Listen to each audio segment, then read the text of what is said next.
You feel afraid, but you don't always say it out loud. Sometimes fear hides behind silence, behind overthinking, behind anxiety, behind pretending everything is fine. But deep down, there is a question that keeps repeating. What if something goes wrong?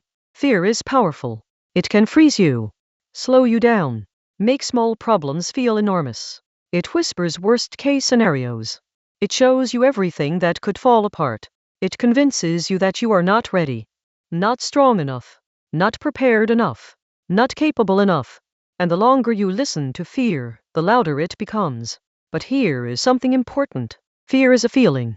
It is not a direction.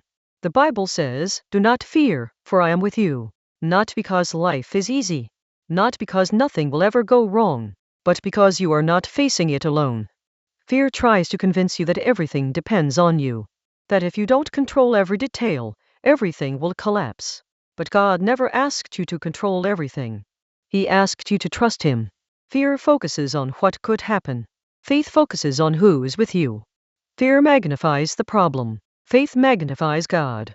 And when you shift your focus, something begins to change. The situation may not disappear, but the weight feels different. Because fear isolates you. It makes you feel small, alone, exposed. But God's presence does the opposite. It steadies you. It reminds you that even if the path is uncertain, you are not walking it by yourself. Courage is not the absence of fear. Courage is moving forward while fear is still there.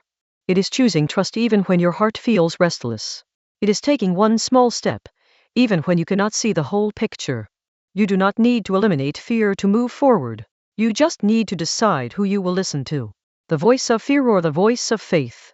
Fear says, "What if you fail?" Faith says, "What if God is already preparing the way?" Fear says, "You're not ready." Faith says, "God strengthens the weak." Fear says, "You will lose." Faith says, "God works all things together for good." You are allowed to feel afraid. That does not mean you lack faith. It means you are human. But you do not have to let fear decide your future.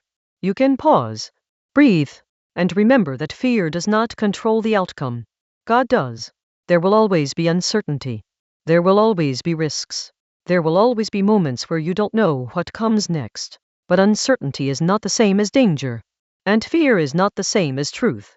Sometimes the bravest thing you can do is take one step while your hands are still shaking. One prayer, one decision, one small act of trust. You don't need to conquer tomorrow today. You don't need to solve every possible outcome. You only need the strength for this moment. And God gives strength for today. Not all at once. Not for the next 10 years. But for this step. Right now.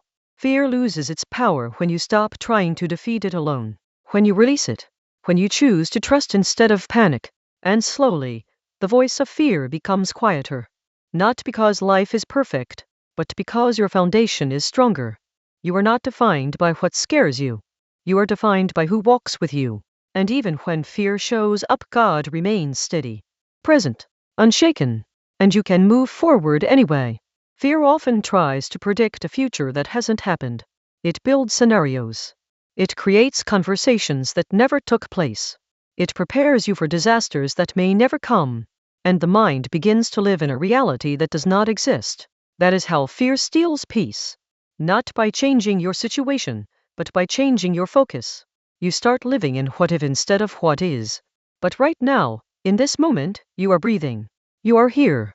And God is here. The future is not in your hands. And that is not weakness. It is protection. Because if everything depended on you, the weight would crush you. But it doesn't. Because it doesn't depend on you alone. Fear wants certainty. Faith walks without it. Fear wants guarantees. Faith trusts without them. You may not know how everything will unfold. You may not know how the problem will resolve. You may not know what tomorrow looks like. But you know who holds tomorrow. And that changes everything. Strength does not always look loud. Sometimes strength looks like quiet trust. Like continuing. Like showing up. Like refusing to let fear decide your direction. You don't have to be fearless. You just have to be faithful. Even if your voice trembles. Even if your heart beats fast. Even if your thoughts try to pull you back. Move forward anyway. Because fear does not predict your future. God does. And His plans are not built on your panic. They are built on His purpose. So when fear rises, don't fight it with more fear. Answer it with trust. Answer it with prayer. Answer it with one small step. And watch how slowly, steadily, the power of fear begins to fade.